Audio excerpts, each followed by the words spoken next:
मशहूर ब्राजीली साहित्यकार Paulo Coelho D'Souza लिख गए हैं कि एक से ज्यादा बार दोहराई गई गलती एक सोचा समझा फैसला होता है। और इस कथन को अगर हम मध्य प्रदेश के परिप्रेक्ष्य में देखें, मध्य प्रदेश के संदर्भ में देखें तो ये एकदम सच लगता है। यहां छात्रों और बेरोजगार नौजवानों से जुड़ी एक ही तरह की गलतियां बार बार दोहराई जा रही हैं, जो साबित करती हैं कि घपले, घोटाले, फर्जीवाड़े और भ्रष्टाचार के खेल एकदम सोची साजी साजिश के तहत खेले जा रहे हैं। मध्य प्रदेश का बेहद चर्चित नर्सिंग कॉलेज घोटाला तो आपको याद ही होगा। आपको लग रहा होगा कि मामले में सीबीआई शामिल है, इसलिए घोटाले पर अंकुश लग जाएगा, लेकिन नहीं, घोटालों का सिलसिला बिल्कुल भी थमा नहीं है। उल्टे इससे भी बड़े और अलग अलग घोटाले सामने आ रहे हैं।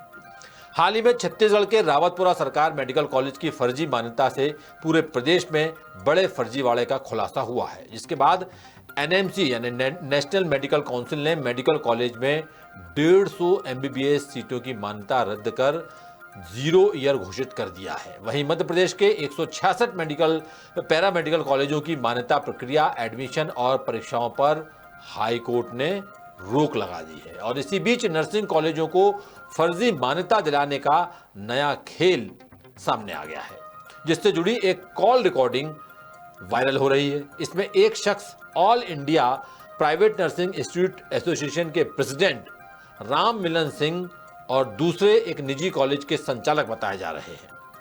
करीब 10 मिनट का ये ऑडियो 10 सूत्र के पास मौजूद है, जिसमें एक नर्सिंग कॉलेज को फर्जी मान्यता देने की कीमत 8 लाख रुपए बताई जा रही है।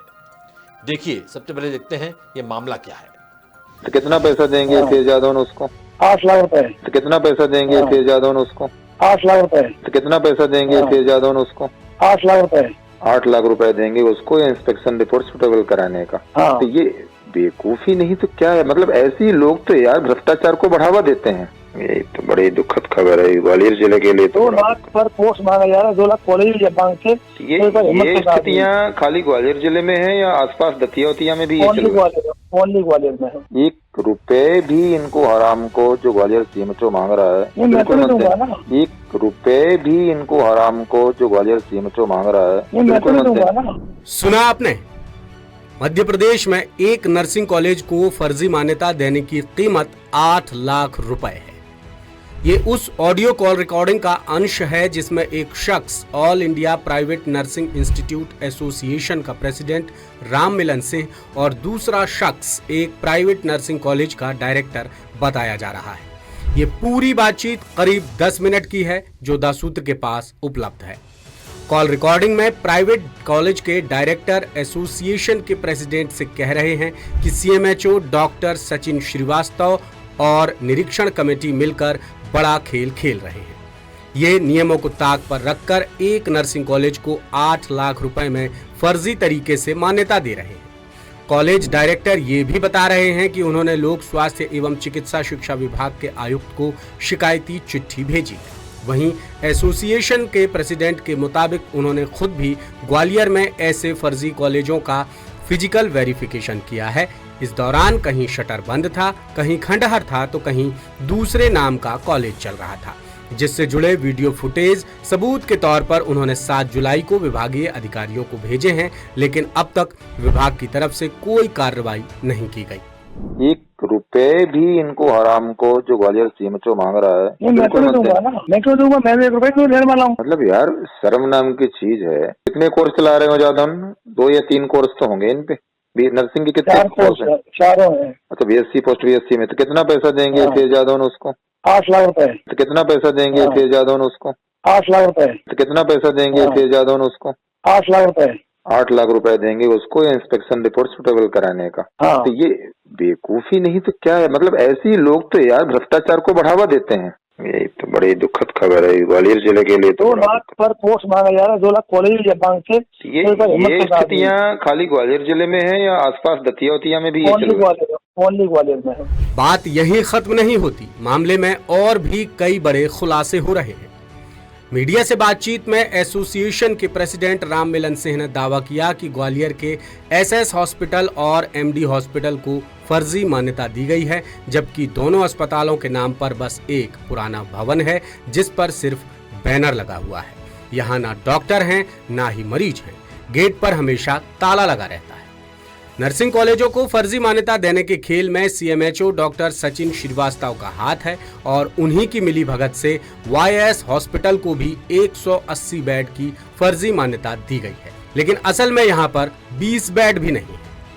एसोसिएशन ने कई नर्सिंग कॉलेजों पर शैक्षणिक सत्र 2024-25 और 2025-26 की मान्यता प्रक्रिया में बड़े पैमाने पर भारी गड़बड़ियों के आरोप लगाए हैं। एसोसिएशन ने मुख्यमंत्री और संबंधित विभागों को लिखी शिकायती चिट्ठी में दावा किया है कि अकेले ग्वालियर के ही 60 नर्सिंग कॉलेजेस को फर्जी फैकल्टी और कागजी अस्पतालों के आधार पर नियमों के खिलाफ मान्यता दी गई है, जिसमें अधिकारियों की मिलीभगत से भी इनकार नहीं किया जा सकता। नर्सिंग कॉलेजों की मान्यता पाने के लिए अस्पतालों में छात्रों की ट्रेनिंग के लिए बेड होना अनिवार्य है, जबकि कुछ नर्सिंग कॉलेजों को सरकारी अस्पतालों में बेड अलॉट किए जाते हैं। वहीं जिन कॉलेजों को सरकारी अस्पतालों में बेड नहीं मिलते, उन्हें पेरेंटल हॉस्पिटल्स की जरूरत पड़ती है, जिनमें 70% से ज्यादा ऑक्यूपेंसी होनी चाहिए।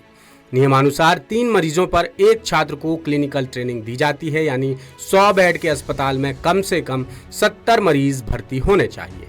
लेकिन एसोसिएशन का दावा है कि ग्वालियर में एक बिल्डिंग में 4-4 अस्पताल चल रहे हैं।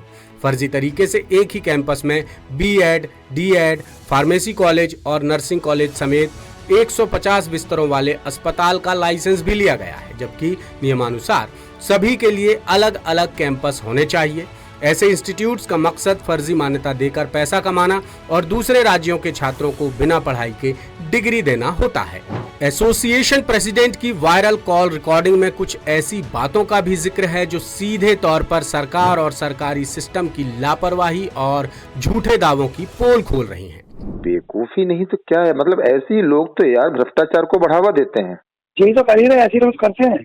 और फिर वो 4 आप जैसे अच्छे ईमानदार कॉलेज भी अगर 1-2 लोग होंगे ना, तो उनसे भी वही पैसा मांगेगा वो, और नहीं दोगे तो आपको डराया, ये धमकी देगा कि हम इंस्पेक्शन अनसुटेबल करवा देंगे। हाँ करेगा, यही चलेगा। कल देखो नकामा दुकान लग रही है पूरी। नहीं, मैं भी कल राठी साहब से बात करूंगा दिन में, और मैं इंस्पेक्शन ही कैंसिल करवाऊंगा ग्वालियर का। बहुत अच्छा रहेगा। बिल्कुल कैंसिल करवाऊंगा और बोलूंगा दुकान सज गई पूरी। आप जो है कलेक्टर का प्रतिनिधि रखना और रखो यहाँ का, लेकिन डॉक्टर और नर्स आप दूसरे जिले से भेजो। हाँ बस। पहले भी तो यही था, पहले भी पिछली बार शिवपुरी और अन्य जिले से आते थे। पहले भी यही था, इसने जानबूझ करवाया। सेम डे रिपोर्ट बना के जाते थे। सीएमएचओ का क्या रोल है बताओ आप? अरे आप पता करो, सब रिपोर्ट वही बने, वही पहुंची। 3 दिन फाइल हमारी आ रही है, फाइल वही आ गई। ग्वालियर सीएमएचओ डॉक्टर सचिन श्रीवास्तव पर एसोसिएशन प्रेसिडेंट के खुलासे के बाद हड़कंप मच गया है। हालांकि सीएमएचओ ने सभी आरोपों को सिरे से खारिज किया है। उन्होंने बताया कि वो जब से सीएमएचओ बने हैं तब से अब तक 118 अस्पतालों का रजिस्ट्रेशन कैंसिल कर चुके हैं। उनकी पोस्टिंग से पहले ग्वालियर में कुल 439 अस्पताल थे, लेकिन अब सिर्फ 337 अस्पताल ही बचे हैं। अस्पतालों के निरीक्षण में सीएमएचओ ऑफिस के अधिकारी शामिल थे, जिनकी टीम कलेक्टर ने बनाई थी। सीएमएचओ का उनसे कोई संबंध नहीं है और वो निरीक्षण दल में भी शामिल नहीं थे।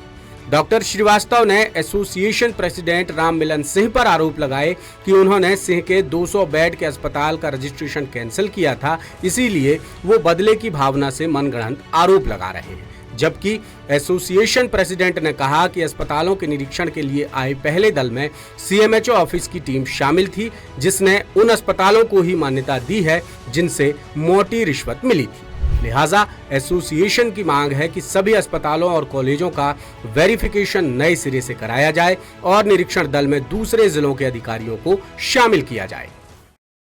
लेटेस्ट, इन्वेस्टिगेटिव और इन डेप्थ खबरें देखने के लिए ज्वाइन कीजिए द सूत्र का व्हाट्सएप चैनल, सब्सक्राइब कीजिए यूट्यूब चैनल, लाइक कीजिए फेसबुक पेज और पढ़ते रहिए वेबसाइट www.dasutr.com।